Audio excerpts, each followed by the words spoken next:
Fala, meu amigo e minha amiga agro de respeito. Estamos hoje aqui para ter mais um episódio aqui no YouTube da entrevista de respeito. E é um episódio muito especial, muito diferente, muito interessante e que muita gente mandou pergunta lá no Instagram para saber mais sobre o que nós vamos falar hoje é sobre a África, a atuação do engenheiro agrônomo na África, mais especificamente as experiências do meu amigo Guilherme Gonçalves, que ele é engenheiro agrônomo aqui do Brasil e que ele já está há um tempo em Cabo Verde, tendo uma experiência muito diferente e muito interessante. Bom, se você quer saber mais sobre Cabo Verde, sobre como é a agricultura lá e quais são os principais aspectos, as principais perguntas que lançaram lá no Instagram, fica comigo nesse vídeo.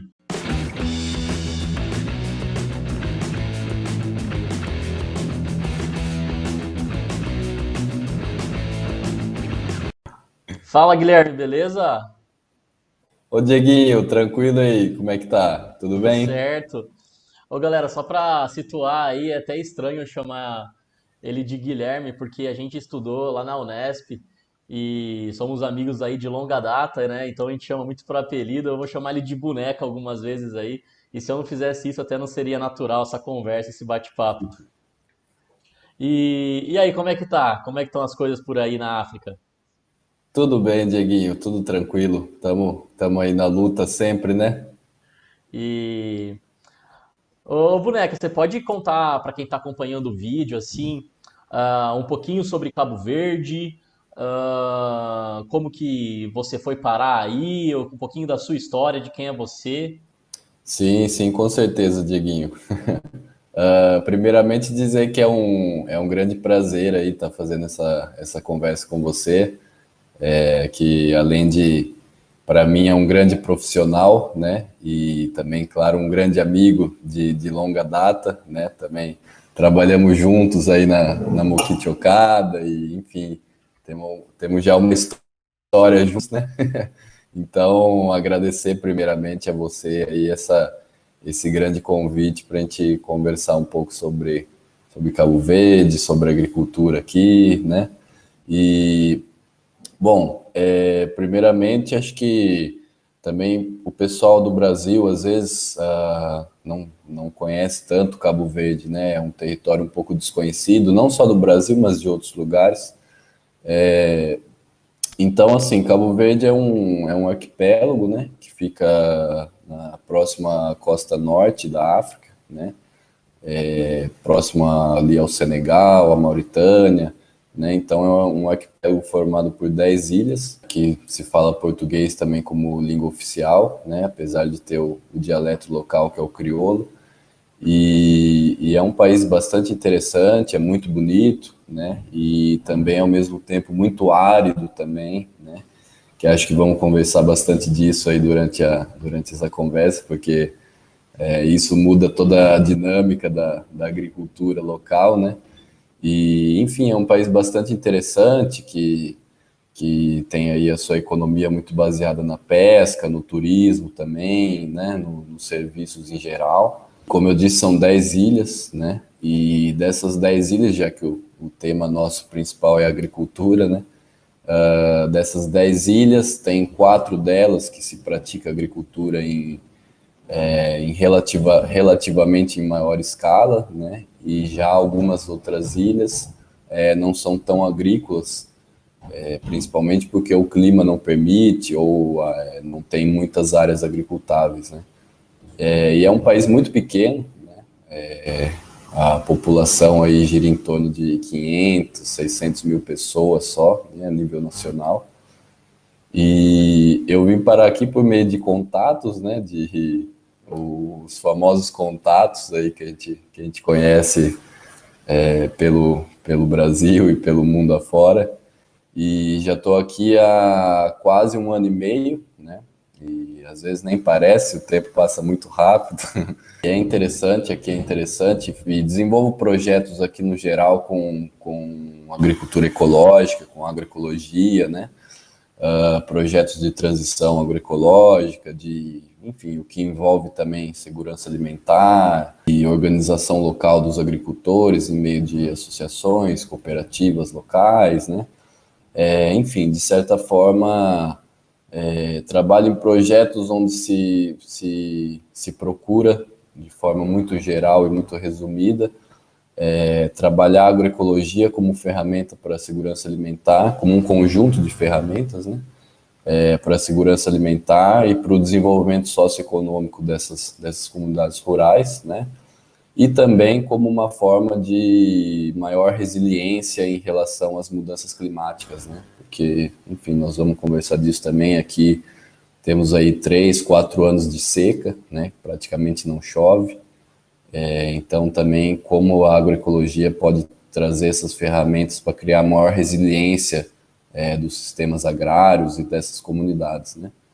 E aqui eu trabalho com 2 organizações principalmente, que é SERAI, que é uma ONG que tem sede na Espanha, em Valência, mas que desenvolve trabalhos aí de agroecologia e segurança alimentar, entre outros projetos aí em mais ou menos 20 países, né? Inclusive no Brasil já tiveram alguns projetos, e também com a Associação Amigos da Natureza, que é uma associação local, né? Então, SERAI e a Associação Amigos da Natureza trabalham em conjuntos nesses projetos que atuamos aqui em Cabo Verde de agroecologia e segurança alimentar e tudo isso, né? Pô, legal, hein, Boneca? Obrigado aí por compartilhar, até posicionar pra galera aqui. A gente, além de amigo, a gente trabalhou juntos também. É uma honra estar conversando com o Boneca, com o Guilherme aqui. E sabendo que, pô, ele tá tendo uma experiência única e extraordinária na vida dele, que é essa vivência que ele tá tendo lá em Cabo Verde, que fica na África. E, bom, ele posicionou algumas coisas pra gente aqui, contou um pouquinho da história dele. Mas eu queria saber de É você, assim, verdade. qual que foi o ponto? Você não pensava assim em ir para a África antes? Não sei se você pensava ou não. E quando surgiu essa oportunidade, o que que você pensou e como que foi essa decisão? Sim, até peço desculpas porque você disse para eu contar um pouco da minha história e acabei esquecendo. que- Você contou o que você Mas, está fazendo aí mais, né? O clima, o país, sim, né? Foi bacana mas mesmo. assim, no geral, meu trabalho sempre foi desde a universidade, quando eu aí tive contato com a agroecologia e com, né, questões, enfim, ambientais e tudo que envolve a agroecologia. Então, desde então, tenho atuado nessa área, né, seja por meio de extensão rural, de ATER, né, a famosa ATER que a gente chama no Brasil, ou nem tão famosa, mas a ATER, né, e, enfim, trabalhos de consultoria técnica em projetos com associações e cooperativas de agricultores. Então, sempre trabalhei nessa área da agroecologia, né? E, na verdade, até já tinha passado pela cabeça, talvez sair do Brasil, vir até a África, porque tenho focado o meu trabalho também sempre em comunidades mais familiares e, enfim, até com condições socioeconômicas mais difíceis, algumas vezes, né? Então já tinha passado pela cabeça, mas nunca imaginava de fato, né? E Cabo Verde ainda, que é um território, como eu disse, de certa forma desconhecido, né? Eu mesmo não conhecia muito bem Cabo Verde antes de vir para cá, né? Então já tinha passado pela cabeça, mas nunca de forma concreta, né? Entendi.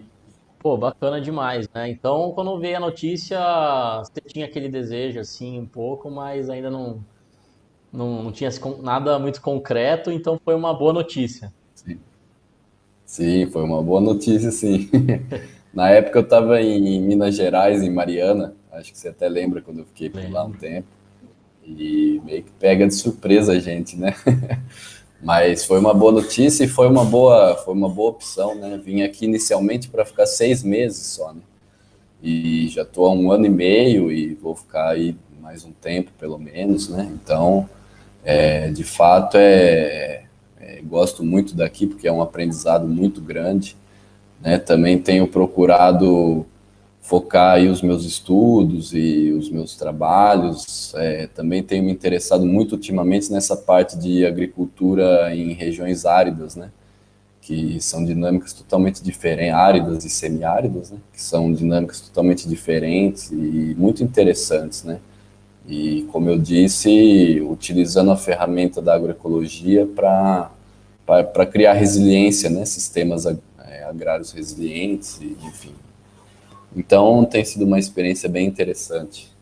Você fala em usar as ferramentas da agroecologia, e até já fugindo um pouco do roteiro de hoje, mas eu acho que a gente tem que bater num papo mesmo. Eu vou colocando as perguntas do pessoal fez conforme a gente for conversando. Mas eu queria saber de você também, até para contar para o pessoal aqui, as ferramentas da agroecologia, elas entram como uma forma de produção agrícola ou elas estão sendo usadas para agregar valor de alguma forma para o produto, para ele ganhar algum tipo de selo de sustentabilidade, um selo de orgânico, ou não? Elas estão entrando como uma possível solução para um país que a agricultura tradicional, convencional, não está dando resultado. Aham, não, muito interessante tocar nesse ponto, Dieguinho. Na verdade, assim, eu diria que o objetivo principal aqui por enquanto, né, é de fato criar ferramentas técnicas e organizativas e, enfim, e ecológicas para se diminuir os efeitos negativos das mudanças climáticas, né? Então, a seca, os ventos fortes que são comuns aqui, e uma série de questões, a pobreza de matéria orgânica nos solos, né? Os solos aqui são originalmente muito pobres, né? Então, eu diria que o principal objetivo é mesmo, de fato, criar essa resiliência, pensando mesmo enfim, na segurança alimentar e né, nas questões econômicas das populações locais aqui. Claro que, em contrapartida, né, como uma consequência disso, há também esse processo de um alimento de maior qualidade, né, de, enfim, mais saúde para o consumidor urbano e todas essas questões que são consequências, né? E muito interessante que você puxou esse tema, porque aqui ainda não há uma legislação vigente sobre a certificação orgânica, né? Na verdade, um dos projetos até que estamos desenvolvendo com o SERAI e a Associação Miss Natureza, nós vamos criar um sistema participativo de garantia, um sistema piloto, né? Como uma forma de um modelo, uma experiência inicial, né, desse sistema participativo de garantia, porque aqui ainda não há como eu disse, não há legislação, não há selos orgânicos locais, nacionais, né, dos produtos locais. Então ainda não tem esse tipo de trabalho de legislação, mas estamos iniciando alguma coisa e também estamos se envolvendo agora em outros projetos com o Conselho Nacional de Segurança Alimentar, que pode ser um passo interessante também, né, para a gente tentar, de alguma forma, como organizações da sociedade civil e junto com as organizações dos agricultores, tentar, de alguma forma, se criar bases para uma futura legislação de certificação orgânica, né?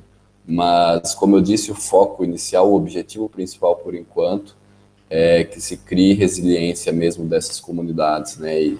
E quando eu digo resiliência, também eu digo questões econômicas, né? Tornar esses sistemas mais viáveis economicamente, né?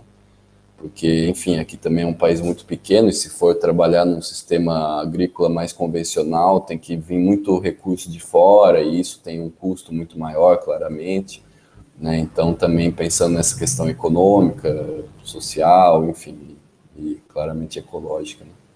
Bom, bacana. E até para você que está acompanhando aqui, né, o Guilherme comentou sobre o SPG. E para você que não sabe, eu peço que o Guilherme, né, o boneco me corrija se eu tiver errado ou se eu colocar de uma forma que não fica clara. Mas aqui no Brasil nós temos diversas formas de certificar um alimento orgânico, né? Então, uma das formas mais tradicionais é a certificação por auditoria, que é uma certificação em que se contrata um órgão certificador e esse órgão faz a auditoria, né, explicando de uma maneira bem simples, né, e faz a fiscalização, faz as visitas. E o SPG que ele falou seria um sistema que já existe também no Brasil, em bastante lugares, né, Boneco? E que ele é um sistema em que os próprios produtores se organizam e eles são a fiscalização e eles são a auditoria, né? Então, claro, todo mundo, tanto o órgão fiscalizador, que é a fiscalização por auditoria, ah, ela segue a legislação do mapa, e também o SPG também segue a legislação do mapa, só que são os próprios produtores que se organizam, né, e com certeza isso tem um custo muito menor e uma participação muito maior, uma interação muito maior entre os produtores rurais, né, Boneca? Exatamente, exatamente. Inclusive o Brasil é referência, né, nessa parte de SPG. Tendo essa experiência aqui fora do Brasil, a gente vê que em muitos outros lugares o Brasil de fato é uma referência nessa área, né? Oh, bacana. Mas é bem isso mesmo. Bom, agora a gente está batendo um papo aqui, tá ótimo, mas eu tenho algumas perguntas que o pessoal mandou lá no Instagram para te fazer aqui. E Manda lá. eu vou começar fazendo a primeira, que talvez seja uma que tenha um pouco a ver com o que você já estava falando, mas também talvez você possa posicionar de uma outra forma, né? Enfim. Mas a pergunta é o seguinte, é do Gabriel Lolibazo, que é um grande amigo, um abraço aí pro Gabriel, que é do Profissão Agronomia, que é um grande parceiro meu, e das páginas do Agro de Respeito. E ele perguntou quais as principais diferenças que você viu entre a agricultura no Brasil e em Cabo Verde. E daí, para te ajudar, que eu imagino que tenha diferença pra caramba, se você for falar todas as diferenças, aí isso daria um vídeo de 1 hora já, né? Eu ia pedir para você citar, do seu ponto de vista, as três principais diferenças aí logo de cara, assim, que você percebeu que realmente influenciam na produção agrícola. Tá. Sim, de fato são muitas diferenças, né? Mas pensando em três, talvez só, eu acho que primeiro é a questão climática, que isso é muito evidente, que isso tem outros fatores envolvidos, como as dinâmicas do solo, né? Então, a questão climática dos solos e também a biodiversidade aqui é muito reduzida, né? Também por uma série de questões, pelo clima local, pela geografia local. Então, a biodiversidade local é muito reduzida, o que é um grande desafio em trabalhos quando a gente fala de agroecologia, né? E acho que é a escala mesmo também, né? Porque aqui, de certa forma, a escala agrícola é muito pequena, né? Se comparado ao Brasil, claramente, que é um universo, né, na agricultura. E então a escala aqui é muito reduzida e se tem prioritariamente são agricultores familiares, né? Agricultores e agricultoras familiares, né? Então aqui não se tem grandes agricultores e acho que em termos de tecnologia também, né? Acho que eu já falei mais que três, né? Mas não tem como, né? Muita diferença, mas fácil falar o que que é igual, não tem nada que é Sim. igual.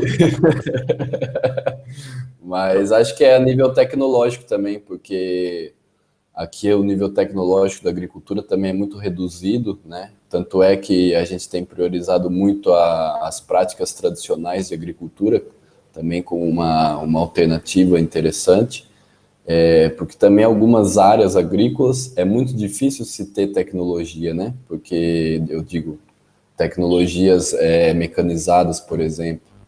Então, até te mandei as fotos, né? Que talvez até você mostre aí. Então, são, Não, estão passando por as exemplo, fotos aqui já para o pessoal ter uma ideia. áreas muito montanhosas que se trabalham com terraços. Aquilo ali não tem como mecanizar, como colocar um trator ali, por exemplo. É impossível, né? Então, a nível de tecnologia, acho que também a diferença é muito grande, né? E nesse sentido até, né, falando dessas principais diferenças, nós temos aí o Brasil como um grande produtor, tanto na criação animal, na parte de carnes, também um bom produtor de leite, e na parte agrícola aí um grande produtor de soja, de milho, de algodão. Em comparação ao tipo de cultura que é produzido, né, o que difere do Brasil, assim, o que é mais produzido aí? Tanto na parte de criação animal quanto na parte de produção vegetal. Tá. Da parte de produção vegetal, como eu disse, a biodiversidade é muito menor, né? Então, diferente do Brasil, que se tem produção vegetal com vários objetivos, né, que vão desde a alimentação humana, alimentação animal, até, enfim, agroindústria e vários segmentos, vários tipos de produto, ou subprodutos de outros processos. Aqui são basicamente produtos alimentícios, né, e o que se predomina porque antes de entrar ainda vou abrir um parênteses, porque aqui, além de ser um país muito árido e algumas regiões semiáridas e pequeninas regiões que pode se considerar como subúmida, talvez, ou quase úmida, mas é muito pouco, né? Então, nessa predominância do clima árido e semiárido, ainda tem um agravante, porque aí em torno de 20% só dos agricultores das propriedades rurais que têm sistemas de irrigação, né? Então é muito pouco. Então nós estamos falando que a maioria da agricultura local é por sequeiro, né? E ainda numa situação de seca, então isso tem algum agravamento. Mas o que se predomina de forma geral, assim, na agricultura de sequeiro são batatas, então principalmente a batata inglesa ou batata comum, né? Se cultiva muito também o feijão, que no Brasil a gente chama feijão guandu, que é o Cajanus cajã, né? Que aqui a gente chama de feijão Congo. Então se cultiva muito também, porque é uma planta super adaptada à região seca e que produz mesmo em períodos de seca, né? E o milho também, o milho é bastante produzido, também é um pouco dividido entre alimentação humana e animal, né, o milho. E já em áreas irrigadas se produzem hortaliças no geral, né, olerícolas e também até algumas frutíferas, mas em escalas menores, né. Então, enfim, hortaliças no geral, vão desde tomate, repolho, couve, as brássicas e as solanáceas, acho que são mais cultivadas aqui em termos das hortícolas, né? E uma produção de fruta um pouco reduzida, né? De forma geral, acho que seria mais ou menos isso. Em termos de pecuária, o que predomina é a caprinocultura, né? Também, de novo, está sempre relacionado com a questão climática, né? Porque, enfim, as cabras aí no geral são muito mais resistentes e enfim, então o que se predomina de fato é a caprinocultura, mas também com algumas experiências pontuais de bovinocultura e até suinocultura também, e criação de aves, mas em sistemas bem pequenos, assim, e mais de subsistência, né? O que predomina na pecuária é a caprinocultura, que aí sim já tem alguns produtos comerciais que são até bem circulados no mercado interno, né? E acho que até alguma cena de exportação. E tem aí como principal produto, que é o queijo de cabra, né? Que inclusive é bom, é um produto muito bom. E então é isso. Pô, bacana demais. E agora, então, soja e algodão, nem pensar por aí, né? Pelo Não, jeito. não. Não tem, E. porque na verdade assim não se tem muito grandes agroindústrias, né? Uhum. O que se tem de transformação assim seria mais transformação agroalimentar no sentido de agroindústrias menores de produção de geleias, doces, sabe?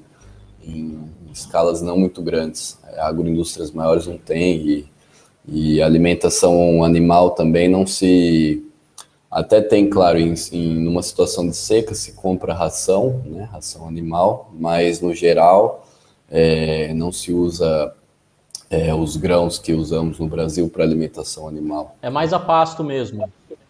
Sim, também a pastagem, claro. São sistemas extensivos, né? Uhum. Normalmente são sistemas extensivos, então é mais a pastagem mesmo. Interessante. Bom, não sei se você sabe essa parte, na verdade, mas é, chega a importar muita coisa. Isso importa também ração animal. E outra coisa que você não falou também foi a cana-de-açúcar, né? A questão de combustível por aí, Claro. não se usa etanol, o açúcar é importado. Imagino que importa muita coisa, né, pelo que você falou. Claro, claro, exatamente. Tem até os dados sobre isso, que aproximadamente 75% dos produtos alimentícios, isso pensa nos alimentícios, né? Que chegam a Cabo Verde são importados, né? Então é mesmo complicado, né? E sobre a cana-de-açúcar, esqueci de falar, tem a produção de cana também, mas não se faz etanol e nem açúcar também, não tem produção de açúcar local. Na verdade, o que se faz com a cana é uma bebida local muito tradicional, que é o grog, né? O pessoal vai até achar graça do nome, né? Que é como se fosse a cachaça, né? O processo é o mesmo, mas localmente se chama de grog, né? E aí, a comparação com a cachaça é a mesma coisa ou não? Assim como a cachaça tem grogs que são bons, que são feitos com qualidade, e extrema qualidade mesmo, muito bom, como se fosse comparar com algumas cachaças envelhecidas no Brasil, algumas cachaças mesmo de qualidade, né? Não que eu seja um grande conhecedor de bebida, mas, mas é como a cachaça, tem grogs que são muito, muito bons, né? Como também tem aqueles que já, já não são muito, muito bons e dão dor de cabeça. É que nem não tem o grog de Minas aí, né? O grog de Sim, Minas. inclusive alguns produtores de grog, produtores e produtoras também, alguns já tiveram um intercâmbio em Minas Gerais, principalmente, para vivenciar aí, conhecer, fizeram intercâmbios com produtores locais, né, aí de Minas Gerais, e teve esse intercâmbio também, então tem essa curiosidade também, que eles têm muito isso, né, e tem no Brasil como uma referência de fato, né, também para essa produção do grog, né. Pô, interessante. E, e daí isso me E veio também o que eu tô bebendo, é, aqui é água, não tá? é Só grog, para não. não é Daí, grog. cara, isso me fez pensar de duas coisas também, cara. Eu tô fugindo pra caramba das perguntas da galera aqui, mas depois a Não, gente vai voltar nelas. Mas eu queria saber de você também do café. Eu vi que você tá tomando uma água aí e café. Vocês consomem café também com o mesmo hábito que a gente tem aqui? Planta-se alguma coisa? E também, eu não sei se tem essa. O que a gente está vendo se amadurecer aqui é a identidade geográfica de alguns produtos. Né? Então, a gente tem, que nem a gente falou, cachaça de Minas. Né? Entre as ilhas aí, isso já está trabalhado? Vocês estão trabalhando isso de alguma forma ou não? sim. Primeiro sobre o café, aqui se consome também bastante café, né? E tem algumas experiências também de produção de café aqui local, inclusive algumas em alguns tipos de sistema agroflorestal, né? Mas também, como eu disse, não é em grande escala, né? Mas tem alguns produtos locais que até chegam no mercado, alguns cafés produzidos localmente, né? Principalmente na Ilha do Fogo e na Ilha de Santiago, que também estão aí entre as mais agrícolas, né? E depois também podemos falar mais sobre a Ilha do Fogo, que é uma curiosidade, algumas curiosidades à parte. Mas, enfim, também se importa boa parte do café, né? Normalmente se vem de Portugal, que tem aí relações comerciais muito próximas com Cabo Verde, que também é uma ex-colônia de Portugal, né? E só uma curiosidade, tem alguns produtos que vêm do Brasil diretamente para Cabo Verde, mas tem também aqueles produtos que Portugal, por exemplo, acho que principalmente Portugal, compra do Brasil, mas compra em grosso, né, Uhum. Em in boa natura, quantidade? em grandes quantidades, e faz aquele processamento e envia para Cabo Verde, né, ou seja, é aquela história que nós já conhecemos, né. Pois é. Ô, Boneca, deixa eu fazer uma pergunta, aproveitando que você comentou aí sobre sistemas agroflorestais. Tem uma pergunta do nosso querido amigo André Vilauba, ou Broca, que também estudou com a gente na Unesp. E ele está perguntando aqui, ó, diante da distribuição pluviométrica dificultosa encontrada em Cabo Verde, né, ou seja, ele já pesquisou, né? Quais os manejos tradicionais mais utilizados para manter a umidade do solo, além do manejo de cobertura e serrapilheira? Né? E depois ele perguntou, e a outra coisa que a gente não conversou aqui hoje, sobre 3 espécies madeireiras mais utilizadas nos sistemas agroflorestais em Cabo Verde. E quais são os principais. Ele já fez várias perguntas. Quais são os principais usos e destinos desse produto? Fábrica, biomassa, movelaria e construção. Bom, então, primeiro, técnicas de manejo tradicionais utilizadas para manter a umidade do solo: cobertura e serrapilheira? Sim, então um abraço para o Broca aí, nosso grande amigo da Unesp. Então, com certeza esse é um dos maiores desafios aqui, né? E digamos que a principal ferramenta é, de fato, a cobertura com serrapilheira, né? Esse manejo com a cobertura morta, né?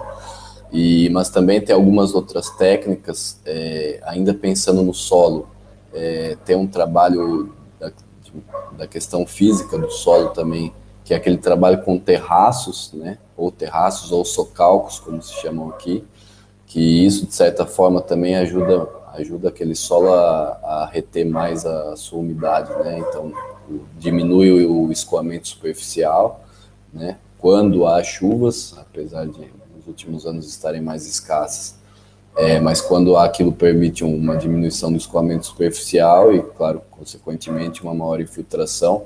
Então, também é uma ferramenta muito importante.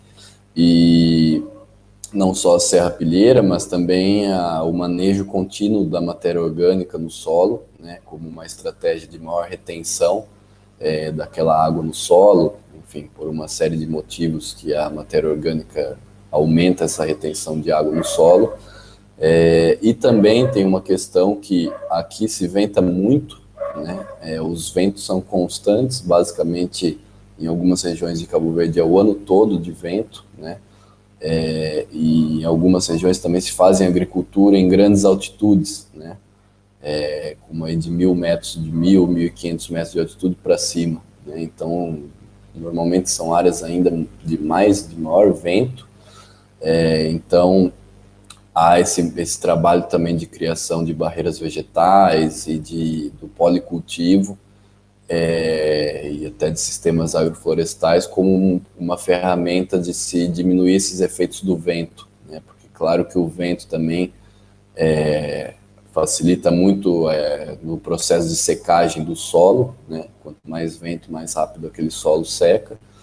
E também Ana Primavera fala muito disso, que quando há muito vento, as plantas fecham os seus estômatos, então se interrompe a absorção da água, então pode ser que aquela água que tem ali no solo vai ser menos ainda aproveitada porque a planta está com os seus estômatos fechados. Então, enfim, também é um desafio essa questão do vento, né? Ainda sobre essa questão da umidade, só colocando alguma curiosidade, que normalmente nessas regiões mais altas, há muito nevoeiro, né? Há muita neblina, então já se desenvolveram aqui alguns captadores de umidade desses nevoeiros, né? Então são sistemas extremamente interessantes e a baixo custo também, onde, enfim, se colocam redes, é difícil explicar assim por videoconferência, Mas você vai mas me são mandar sistemas muito foto. simples. Você vai mandar Se te foto? mando foto, Tá, te vou mando tá foto. passando foto pra galera aqui. Sim, exatamente. Então são sistemas de redes onde o nevoeiro passa e aquela umidade ali é retida, né? E acaba escorrendo por uma tubulação e vai até um reservatório de água. Então, e isso foi desenvolvido por um agricultor local, né? Enfim, a gente sempre nos nossos projetos valorizamos totalmente o conhecimento local dos agricultores, né? Também como uma estratégia de se criarem alternativas. Enfim, é um sistema muito simples, a baixo custo e que tem um grande potencial de captação de água, né? Ele disse na época que em dias que tem boas quantidades de nevoeiro, consegue captar em torno de 8 litros de água em 5 minutos, né? Então, fazendo as contas aí, e é uma região que pode ter 1, 2, 3 meses de nevoeiro constante, né? Então se capta muita água de fato, né? Pô, bacana. Só para a galera se situar aqui, para você conseguir tomar uma água. Então, olha só, tirando esse sistema super, né, extraordinário desenvolvido por um produtor local para captação de água, que é uma coisa que é muito diferente do que a gente vê por aqui por questões de clima, mas você citou aí diversas práticas, né, além de nossa grandiosíssima Ana Primavera, e você citou algumas práticas agroecológicas que podem ser usadas no Brasil em sistemas de clima árido, em sistemas muito montanhosos, como lá em Cabo Verde, e que são super interessantes, que é a cobertura morta, que é o consórcio, sistemas integrados, a barreira vegetal e, além disso, você falou também dos terraços, que é super importante para a conservação de solo. A gente vê muita gente se lixando para solo no Brasil, às vezes não fazendo corretamente, perdendo solo, perdendo fertilidade, e aí tem que aprender Sim, com Cabo Verde que tá todo mundo lá cuidando o máximo possível, porque não pode perder nada de solo lá, né? Tem pouco espaço, já tem pouca chance de produzir, de construir uma exatamente. fertilidade, e se perder aquele solo já era, e até vai demorar anos para recuperar, né, boneco? Sim, exatamente. Não, é até legal que você citou isso, acho que é exatamente isso, porque normalmente quando a gente tem muito, a gente às vezes desperdiça, né? E quando tem pouco é que a gente faz o máximo esforço para não perder, né? E acho que é assim com tudo na vida, né? E de fato, o cuidado com o solo aqui em qualquer lugar no Brasil também, que a gente vê uma perda de solo muito grande, uma degradação das áreas muito grande também. De fato tem que se criarem alternativas, que aí eu acredito que um dos maiores problemas da agricultura a nível global é, de fato, a perda de solo nos últimos anos, né? Uma perda muito, muito grande a níveis gigantescos e a retenção desse solo, enfim, a proteção, a conservação desse solo é essencial, né? Então, a agricultura tem que ter isso como, né, como um dos alicerces, né? Claramente, porque também se conserva o solo, se protege o solo, as produtividades são muito maiores e aquele produto tem muito mais qualidade, porque o solo é mais nutrido, enfim, uma série de questões. Com certeza. E nosso amigo Broca também ele perguntou das espécies florestais, né? Você citou que tem café em sistema agroflorestal, e ele queria saber aí quais espécies se utiliza aí em Cabo Verde. Sim, Broca, aqui na verdade o trabalho com que ele perguntou especificamente de espécies madeireiras, né? É verdade, ele, Aqui o ele falou trabalho, madeireiras. aqui o trabalho com espécies madeireiras é muito pequeno, né? São só algumas experiências locais também, como eu disse, né? O que se tem em maior escala de sistemas florestais e perímetros florestais são alguns parques naturais que tem nas ilhas, né? Algumas áreas protegidas, parques naturais, onde foram implementados espécies exóticas, né? Como pinos, eucalipto, grevilhas e algumas coníferas em geral, né? Porque também esses parques ficam em áreas de maior altitude, então tem um clima mais ameno, né? Então, o que se predomina de espécies madeireiras são mais nesses parques, que claramente são áreas de conservação, né? Em termos de manejo agroflorestal, nas propriedades rurais também são experiências pontuais e normalmente não se utiliza muito as espécies madeireiras, né? Não é muito, não é muito comum, né? Muito bem. Bom, aqui no canal a gente fala muito sobre solo e eu acho que esse foi dos temas que a gente acabou indo aí na conversa, até porque é um tema super importante. E a Camila mandou a pergunta lá no Instagram que foi a seguinte: como procedem com a correção do pH do solo e o manejo da matéria orgânica? Você já falou alguma coisa. E também ela perguntou alguma coisa sobre o espaçamento dos terraços, se tem alguma lógica, tá? Mas eu acho que principalmente ela perguntou sobre a correção do pH no solo, porque quando eu fiz a publicação lá no Instagram falando, né, porque a gente já tinha feito uma conversa prévia, eu coloquei lá que você tinha me falado que os solos são muito alcalinos. Então, ao contrário do Brasil, em que a gente tem principalmente na região do Cerrado, solos muito ácidos, de difícil correção, né, indisponibilidade de fósforo, entre outros fatores, lá aí em Cabo Verde os problemas são muitas vezes o inverso. A gente tem indisponibilidade de outros nutrientes e tem um problema sério aí, eu não sei se chega a ser a salinidade também, mas são solos alcalinos. E como que vocês trabalham para recuperar esse pH? Que práticas vocês usam? Exatamente. É uma pergunta bastante interessante, porque de fato também quando eu cheguei aqui, comecei a perceber as dinâmicas da agricultura aqui, foi um dos maiores choques, digamos assim, né? Porque de fato no Brasil a maioria dos solos são mais ácidos, né? E aqui de fato há essa tendência sempre à alcalinidade dos solos, né? Em grande parte das regiões, acho que é uma predominância muito grande dos solos mais alcalinos, né? E também vou abrir um parênteses, porque na verdade aqui há também uma dificuldade de se fazer análise de solo, né? Não tem muitos laboratórios de análise de solo locais, tem um só em uma ilha, na capital, então há essa dificuldade, mas o pouco que a gente tem, a gente sabe que esse solo é mais alcalino, também com observações diárias e também, claro, o que buscando na literatura, né? Eu acho que o primeiro fator é entender por que há a alcalinidade nesses solos, né? Que também acho que é algo bastante interessante, que é uma série de questões que vão desde a formação geológica, né? Das rochas ígneas ou vulcânicas que originaram esses solos, porque Cabo Verde é um arquipélago de origem vulcânica, né? De atividades vulcânicas, e é muito recente, né?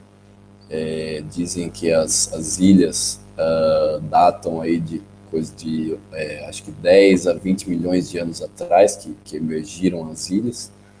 Então, geologicamente falando, é muito recente, então é uma estrutura geológica bastante recente, e a estrutura química dessas rochas também, enfim, acabam originando esses tipos de solo, claramente. Mas também o fato de de ser uma região árida, né? Essa alcalinidade dos solos é muito comum em regiões áridas ou semiáridas, né? Porque, enfim, não há chuva que lava esses sais que ficam na superfície do solo, esse conjunto de sais, né? Então há um acúmulo muito grande desses sais nas camadas superficiais do solo, né? Então isso acaba gerando essa alcalinidade, né? E ainda também alguns efeitos até contrários, porque como se fica muito tempo sem chuva e aquele solo fica muito seco, lembrando que pode haver também um movimento de capilaridade, né, que vem aquela água de baixo e vai evaporando e subindo a superfície do solo, e ainda essa água traz mais sal ainda, né, os sais que estão lá em Pois é. camadas mais inferiores, né, nos horizontes mais inferiores do solo, acabam vindo para cima também. Então, de fato, há um acúmulo de sal. Agora, feita essa introdução, Excelente introdução. se o manejo da agricultura, do controle desse pH, é basicamente o trabalho com a matéria orgânica. O primeiro grande trabalho é com a matéria orgânica, né, a manutenção e a adição dessa matéria orgânica. Claramente, durante a sua decomposição, a matéria orgânica vai liberando ácidos orgânicos ou ácidos úmicos, e isso acaba tendo um controle no pH do solo, né? De forma geral, também trabalhamos bastante com adubação verde, com principalmente as leguminosas, né? Porque isso também auxilia a um controle do pH do solo, né? É basicamente isso. E claramente a cobertura morta, como eu já disse, o policultivo, que também pode auxiliar nesse controle do pH do solo, não só do pH, mas de outras questões do solo, né? Então, acho que seriam mais ou menos essas as estratégias, né? Eu não sei, Dieguinho, se você tem alguma experiência aí no Brasil sobre com solos mais alcalinos, você já chegou a ter algum contato assim ou não? Então, o que nós sabemos que acidifica o solo são a adição de alguns insumos que têm esse potencial, né? Então, um insumo, por exemplo, que tem o potencial de a longo prazo acidificar o solo são os adubos nitrogenados à base de amônio, né? Então, o que acontece? no processo de nitrificação são liberados os hidrogênios e isso acidifica o solo. Então, quando você fala sobre adição de matéria orgânica, sobre plantas de cobertura que são leguminosas principalmente, que são plantas que fixam nitrogênio, o que acontece? Esse nitrogênio orgânico, tanto da matéria orgânica quanto dessas plantas, ele vai passar pelo processo de mineralização, de decomposição, e depois ele também vai passar pela nitrificação. Porque a maior parte do nitrogênio ele passa por nitrificação, e isso com certeza vai estar ajudando a liberar esses hidrogênios que vão diminuir aí a longo prazo o pH do solo, né? Claro que a decomposição da matéria orgânica ela é muito complexa, não é só o hidrogênio que é liberado, tem diversos ácidos orgânicos e tem também hidroxilas que são liberadas e tudo mais, mas a tendência é ela caminhar para um pH próximo à neutralidade do pH agrícola, que é um pH em água em torno de 6, 6,5, né? Então, com certeza a adição de matéria orgânica é uma prática que é eficiente nesse sentido, já também que vocês não devem importar e não devem fazer muito uso de fertilizante mineral aí, né? Não, porque de certa forma é muito caro, né? É muito caro trazer de fora. E como eu disse também, a nossa perspectiva é sempre essa mais agroecológica, né? É claro que muitas vezes essas soluções agroecológicas, principalmente nesses parâmetros do solo, podem vir até em médio ou longo prazo, né? Mas trabalhando nesse viés agroecológico, enfim, a ideia é que sempre se encontre as soluções locais, né? Que também de fato é muito caro e se torna inviável trazer esses produtos de fora, né? Bom, Ô Dieguinho, só um minuto. Tô vendo que a imagem tá ruim aqui. Peraí que eu vou acender a luz aqui. isso, boa, boa. Acende aí, Oi, senão vai piorando a imagem. Deixa eu ver aqui, tem uma pergunta. Bom, você já falou, tem a pergunta aqui da Vanessa Sasaki Bianca. Ela perguntou da língua obrigatória aí, é o português, você falou, né? sim, E. a língua. Oh, pode Não, continuar. pode falar, pode falar. Sim, a língua oficial é o português, né? Mas no dia a dia se fala muito, o que é o dialeto local é o crioulo cabo-verdiano, né? Que é o que se fala no dia a dia, né? Porque, enfim, esses países da África, acho que na África de forma geral, tem muitos dialetos locais, tem as línguas oficiais enfim, dos colonizadores, mas tem muitos dialetos locais. E aqui em Cabo Verde tem esse crioulo cabo-verdiano, mas claramente que a língua oficial é o português, que todo mundo entende também. E você fala bem o crioulo cabo-verdiano já? Sim, até que dá para enganar bem. Porque você Mas falando assim parece ser bem difícil, mas eu não sei, é derivado do português ou não? É completamente sim, diferente? sim, o crioulo cabo-verdiano é derivado do português, então, de certa forma, é muito próximo ao português, é parecido, não é difícil para nós que temos o português como língua nativa, língua mãe, não é muito difícil. Boa. E a Sasaki Bianca, tanto ela quanto o nosso querido amigo Moraes, aqui, que sempre está participando daqui do Agro de Respeito, fazendo as perguntas, ambos querem saber como que eles podem ter a oportunidade igual a você de ir para outro país. Você tem alguma dica para passar para eles? Olha, eu acho que é bom sempre ser curioso e pesquisar, né, as oportunidades e buscar aí as alternativas, né, de trabalho, de atuação, né, seja qual for a área de atuação dentro da agronomia, da agroecologia, da agricultura de forma geral, né.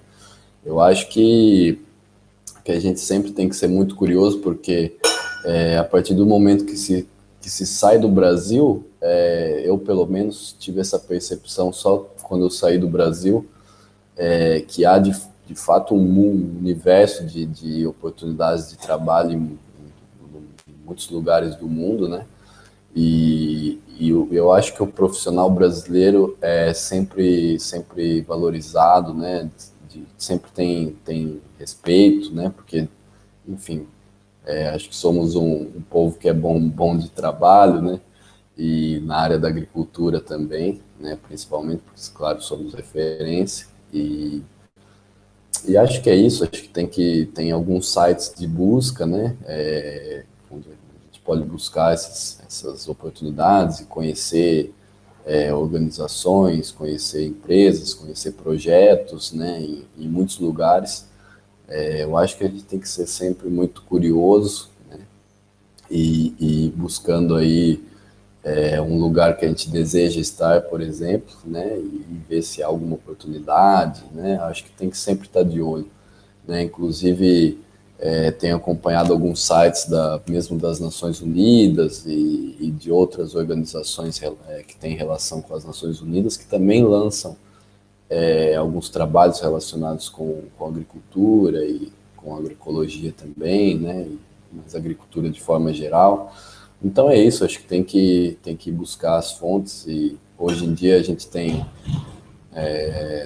muita sorte aí que ter o Google como ferramenta de busca, né? E isso nos facilita muito, né? Então acho que se a gente for buscar, for pesquisar, a gente encontra, com certeza a gente encontra trabalhos e projetos que é de nosso interesse ou que podem nos interessar, né? Tem que correr atrás, né? Quem não corre Tem atrás que não vai cair do céu, né? é isso. E aí, dá tempo da gente fazer mais uma pergunta? Claro, dá tempo. Ó, Aqui ainda é dia. ainda é dia aí? Tá escurecendo, mas ainda tá no finalzinho do dia. Bom, vou aproveitar sua boa vontade aí da participação. Eu vou fazer a pergunta que foi enviada pelo Agro Ferreira Enoch 7. Ele falou: beleza, gostaria de fazer uma pergunta. Se em Cabo Verde o governo, se há alguma possibilidade do governo de incentivar ou financiar um agrônomo para cultivar a cultura da uva no modelo familiar. Pelo que eu entendi aqui, ele quer ver se o governo não paga para ele ir aí produzir uva. Daí a gente nem sabe se produz uva aí. Você pode falar um pouquinho para a gente sobre isso? Sim, na verdade se produz uva aqui, mas como eu disse, em relação a todos os outros produtos, ou a maioria deles é sempre numa escala menor, né? Então há produção de uva, né? Inclusive o que eu citei, a Ilha do Fogo, né? Que é a ilha que tem o único vulcão ainda ativo de Cabo Verde, que inclusive entrou em erupção acho que foi há 5 ou 6 anos atrás, né? Eu não estava aqui ainda, mas sei da história. Então, onde tem esse vulcão ativo, justamente lá onde se produz muita uva, né? E uvas em áreas de altitude maior também, próximas ao vulcão, inclusive, porque, enfim, as características do solo ali são propícias e também algumas variedades de uva adaptadas a áreas de maior altitude, né?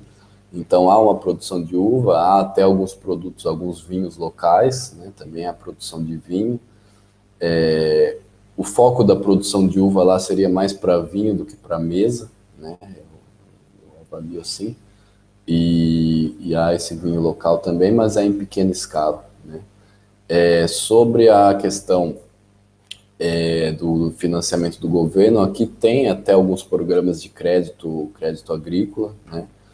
Mas se for fazer alguma comparação com o Brasil, aqui são programas onde se pagam juros relativamente altos, porque, de certa forma, a agricultura não é o carro-chefe da economia do país, digamos assim, né?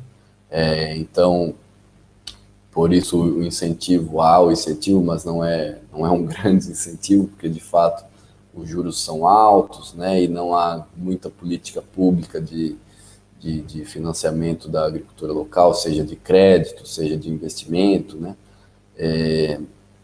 Porque isso, de certa forma, não é a principal atividade do país, né? Então, se comparar o Brasil com os programas de crédito agrícola que se tem no Brasil, inclusive para a agricultura familiar, né, etc., são onde tem os juros muito baixos, né? A gente tem alguns programas que têm os juros muito baixos e aqui já é um pouco mais difícil esse acesso a crédito, né? E acho que também o acesso à terra acaba se tornando um pouco difícil, né? Porque, enfim, as terras são poucas, né? Apesar que também nos últimos anos houve aí um processo ainda maior do êxodo rural devido a essas alterações climáticas, né? Muito repentinas, porque de fato aqui sempre foi uma região árida, mas nos últimos anos isso tem se agravado ainda mais, né? Então há um processo de êxodo rural muito acelerado, mas mesmo assim o acesso à terra é difícil, porque aquelas terras são poucas e digamos que já tem donos, e eu até fui ver um pedaço de terra aqui também, mas não deu muito certo, mas acho que seria mais ou menos isso, respondendo a Entendi. pergunta. Isso é muito bacana para a gente ter esses comparativos, né? Porque muitas vezes a gente ouve muita reclamação no Brasil, mas se for comparar com a questão de créditos, crédito rural, se for comparar com Cabo Verde, no Brasil tem-se muito mais vantagens, além de vantagens de clima Claro, e vantagens de solo e vantagens de incentivo, né? Do governo de forma geral. Então, claro, exatamente. é bacana esse vídeo porque com certeza vai abrir a mente aí de muita gente que trabalha no agro para ver que o pessoal em Cabo Verde, mesmo com tantos desafios, está produzindo, está lutando, né? E aqui muitas Sim, vezes tem gente reclamando e não olha para a quantidade de benefícios e quantidade de vantagens que tem, né? Isso é bem sim, interessante. exatamente. É, Aqui agora, é muito trabalho a ser feito, né? E, enfim, acho que também quanto maior a crise, mais trabalho tem que ser feito, né? Então, acho que é isso. bom, mas falando em crise, só para a gente fazer uma última colocação aí, a gente está passando por uma pandemia global, que é a pandemia do Covid. E nós vemos no Brasil isso causando algum impacto na agricultura em diversos setores, né? Em outros menos, em outros mais.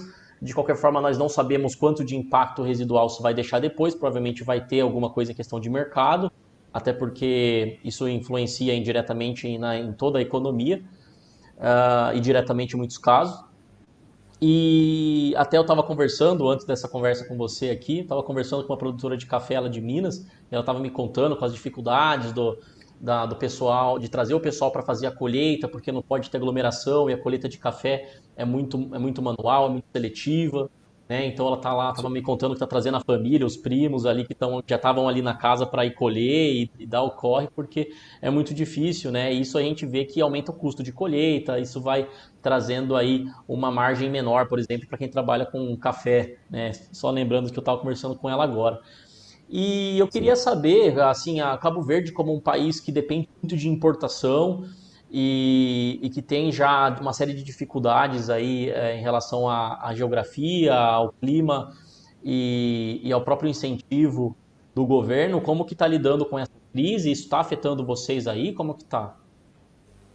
Sim, digamos que de forma geral tem afetado, sim. Aqui tem pouquíssimos casos. Acho que o fato de ser um arquipélago também facilita nesse sentido, né? Ou seja, essa propagação do vírus é muito mais diluída não, mas muito mais atrasada, digamos assim, né?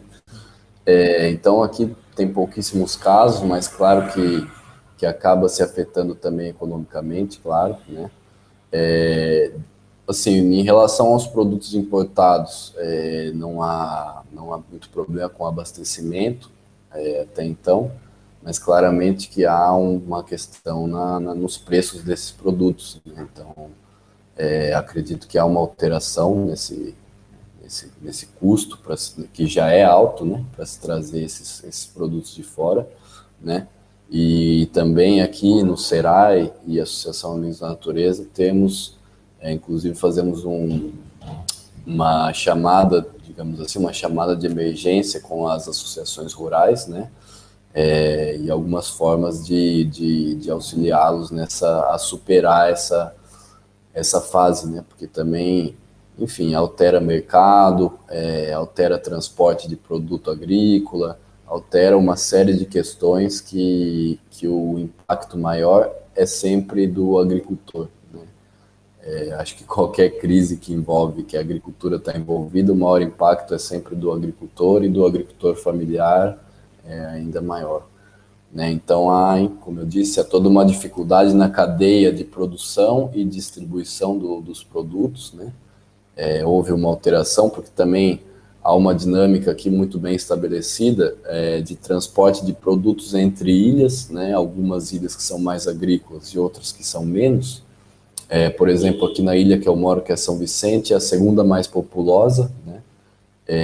Tem em torno de 80 e poucos mil habitantes, mas em contrapartida não está entre as mais agrícolas, né? Mas em compensação, quase que à frente, muito próximo à ilha de São Vicente, tem a ilha de Santo Antão, que é onde tem aquelas imagens com os terraços, etc., que podemos dizer que é a segunda mais agrícola, né? Então há esse transporte direto de Santo Antão para a ilha de São Vicente, e também, entre outras ilhas, há uma dinâmica bem estabelecida de transporte de alimentos. Então, agora com essa situação também, de certa forma, dificultou, né? Claro que continuou esse fluxo, mas houve uma dificuldade maior, né? E aí, a partir dessa chamada de emergência, né, também envolvendo parceiros locais, então aí, a partir dessa chamada de emergência, há essa questão de distribuir subsídios aos agricultores locais, que vão desde ração para alimentação animal, numa situação difícil, né? Até, enfim, trabalho de cesta básica e assistencialismo, que também tem que ser feito. Claro que o objetivo do nosso trabalho não é o assistencialismo, mas numa situação de emergência acaba que tem que ser feito, né? Com certeza. Bom, ô Boneca, eu acho que estou super satisfeito com a nossa entrevista. Ela acabou até rendendo mais assunto do que a gente esperava. E queria te agradecer por essa oportunidade. É sempre um prazer falar contigo. E está sendo fantástica essa experiência sua. E é fantástico que você tope compartilhar com a gente aí, com a galera aqui no canal. Tenho certeza que o pessoal vai gostar bastante. E queria pedir para você aí, se puder passar um recado final aí para os trabalhadores do agro, para quem é produtor rural, para quem trabalha no agro, quem é agrônomo, que está aqui no Brasil. É o seu momento aí para deixar o seu recado. Bom, também agradecer bastante, Dieguinho, por essa conversa. Acho que foi muito boa também, né? Conversamos sobre bastante coisa. Claro que teríamos um dia todo de assunto para ficar conversando e até aprofundar em alguns assuntos dentro aí do universo agro, né? Mas enfim, acho que foi uma boa conversa e eu agradeço bastante também o seu convite, a sua amizade e tudo mais, né? E o seu conhecimento sempre, que para mim sempre são grandes conhecimentos que são passados a mim desde a época da universidade, né? E, bom, acho que um recado aproveitando essa última questão sobre a crise, né, do Covid-19, acho que é um recado, a gente que trabalha aí no agro, acho que ter essa sensibilidade de entender, de perceber como a agricultura afeta essas crises, né, qual é digamos assim, qual é o papel da agricultura no enfrentamento de uma crise, né? E dentro disso, quais as vantagens que a agricultura mais ecológica, mais sustentável pode trazer, né? Não só na crise de Covid, mas na crise ambiental que nós estamos vivendo globalmente, né? Então, acho que você sabe que eu sou aí sempre um adepto da agroecologia e um praticante, né, e um defensor. Claro que a gente tem uma maturidade profissional de não fazer né, não criticar outras opiniões e sempre discutir, né, e encontrar meios. Mas acho que para o pessoal se atentar e sempre que né, a agricultura tem papel fundamental no momento de crise, né, e pode ser causa e consequência também, né, causa de uma crise ambiental, uma agricultura que não é nada sustentável, ou enfim, também pode ser a consequência como uma saída de uma crise, né? Então, acho que o pessoal aí está sempre ligado mais às questões e a estudos e pesquisas da agricultura ecológica, da agroecologia como um todo. Acho que é interessante, né? Sem preconceitos, sem tabus, digamos assim, né? E sim, de fato, com estudo científico e com leituras e conhecimento, estudo que tragam essa noção mais interessante da agroecologia, que vem crescendo, né? Vem crescendo em todo mundo, mas ainda é necessário muito trabalho. Beleza. Obrigado, Boneca. Prazerzaço. É isso aí. Você que acompanhou aqui, deixa um like se você gostou e deixa no comentário também se você gostou, o que você achou e qual é a sua opinião sobre esse assunto. E se tiver mais alguma dúvida também, você deixa aí que eu pergunto pro Boneca e tento responder para você. Valeu, tamo junto. É isso aí.